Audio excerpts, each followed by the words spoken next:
नमस्कार दोस्तों।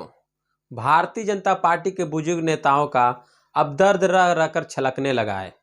एक तरफ कांग्रेस पार्टी के बुजुर्ग नेता हैं जिनका कांग्रेस पार्टी में कितना सम्मान है, और एक तरफ भारतीय जनता पार्टी के बुजुर्ग नेताओं की स्थिति देखिए तो आपको समझ में आ जाएगी।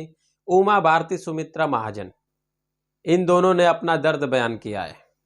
मार्गदर्शक मंडल में चले गए भाजपा के कभी लौह पुरुष के नाम से जाने जाते थे लाल कृष्ण आडवाणी, भाजपा के बड़े दिग्गज नेता थे। मुरली मनोहर जोशी आज वो कहाँ हैं? कभी कोई भी तस्वीर भी, कोई खबर भी उनसे जुड़ी हुई सामने नहीं आई। एक समय में यह कहावत कही जाती थी कि बीजेपी के नेताओं और कार्यकर्ताओं में अब एक बड़ा मशहूर मुहावरा नारा हुआ करता था। बीजेपी की तीन धरोहर अटल, आडवाणी, मुरली मनोहर, अटल जी तो इस दुनिया में रहे नहीं। लाल कृष्ण आडवाणी अभी भी संसार में हैं और हम ईश्वर से प्रार्थना करेंगे कि वह राजनीतिक मतभेद विरोध अपनी जगह पर हो सकता है। मुरली मनोहर जोशी आज वो किस स्थिति में, और एक तरफ देखिए डॉक्टर मनमोहन सिंह कितने बुजुर्ग हो चुके हैं, देश के प्रधानमंत्री रहे हैं। हाल ही के दिनों में केंद्र सरकार के दिल्ली से संबंधित एक अध्यादेश पर जब सांसद में मोहर लगती थी, वोटिंग चल रही था, तो लोकसभा और राज्यसभा में तो डॉक्टर मनमोहन सिंह बतौर राज्यसभा के सांसद वोटिंग में हिस्सा लेने के लिए राज्यसभा पहुंचे थे। एक तरफ कांग्रेस के बुजुर्ग नेताओं को देख लीजिए और दूसरी तरफ बीजेपी के बुजुर्ग नेताओं की स्थिति देख लीजिए। लाल कृष्ण आडवाणी और मुरली मनोहर जोशी और शीर्ष नेता रहे हैं। भारतीय जनता पार्टी आज उनके स्थिति क्या है, अब आपको बता दें कि सुमित्रा महाजन, उनका दर्द छलक कर सामने आया है। दरअसल दोस्तों, सुमित्रा महाजन भारतीय जनता पार्टी की वरिष्ठ नेता बुजुर्ग होती चली हैं। मध्य प्रदेश के इंदौर लोकसभा सीट से, मतलब भारतीय जनता पार्टी का जब बड़ा दौर भी चल रहा था, उस वक्त भी सुमित्रा महाजन जैसी नेता अपनी सीट जीतकर भारतीय जनता पार्टी की झोली में डाल दिया करती थी। मध्य प्रदेश की इंदौर सीट से बात हम कर रहे हैं, लोकसभा की स्पीकर भी रही हैं सुमित्रा महाजन। लेकिन आज सुमित्रा महाजन, इस खबर से समझा जा सकता है कि दरअसल आपको बता दें कि सुमित्रा महाजन का दर्द कैसे छलकता सामने आया है।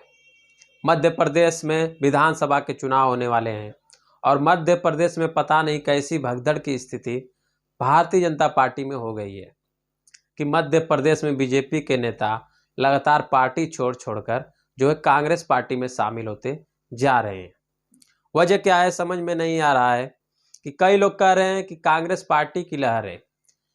इस बार जो लोग चाहते थे सत्ता में बने रहना, वो अब बीजेपी छोड़कर कांग्रेस के साथ जा रहे हैं ताकि सत्ता में उनको वैसे ही पुरानी भागीदारी मिलती रहे और कांग्रेस में जाकर भी वो सत्ता के साथ बने रहें। और अभी इसी मुद्दे पर सवाल पूछ लिया गया सुमित्रा महाजन से। मीडिया के लोगों ने पूछा तो सुमित्रा महाजन ने कहा कि जो लोग बीजेपी छोड़कर जा रहे हैं उनके लिए वो कुछ नहीं कर सकती हैं, या मैं कुछ नहीं कर सकती। उनका कहना है कि लेकिन जो लोग सालों से भारतीय जनता पार्टी में हैं और पार्टी के लिए काम करते आए हैं, उन्हें पार्टी में तवज्जो देना चाहिए, और उन लोगों में मैं भी शामिल हूँ। समझिए कि सुमित्रा महाजन जैसे सीनियर लीडर को यह आग्रह करना पड़ रहा है कि जिन लोगों ने भारतीय जनता पार्टी को बनाया, भारतीय जनता पार्टी को संवारा और भारतीय जनता पार्टी को वो लोग ऐसा मजबूत किया, या जो लोग भारतीय जनता पार्टी की कमान संभाले हुए हैं, आज उन लोगों के हाथों में बीजेपी की कमान तो है ही, देश की सत्ता भी है। और देश की सत्ता में बैठे वैसे लोग अपने सीनियर नेताओं के साथ कैसा व्यवहार कर रहे हैं, यह सुमित्रा महाजन के बयान से स्पष्ट हो जाता है। वह कहती हैं कि जो लोग पार्टी छोड़कर जा रहे हैं, मैं कुछ नहीं कर सकती, लेकिन जो लोग पार्टी में हैं, पार्टी को चाहिए कि वो उनका सम्मान करें, उन्हें तवज्जो दें। इसका मतलब है कि भारतीय जनता पार्टी के बड़े नेता, जो बुजुर्ग नेता हैं, वह दुखी हैं कि पार्टी उनको तवज्जो नहीं देती।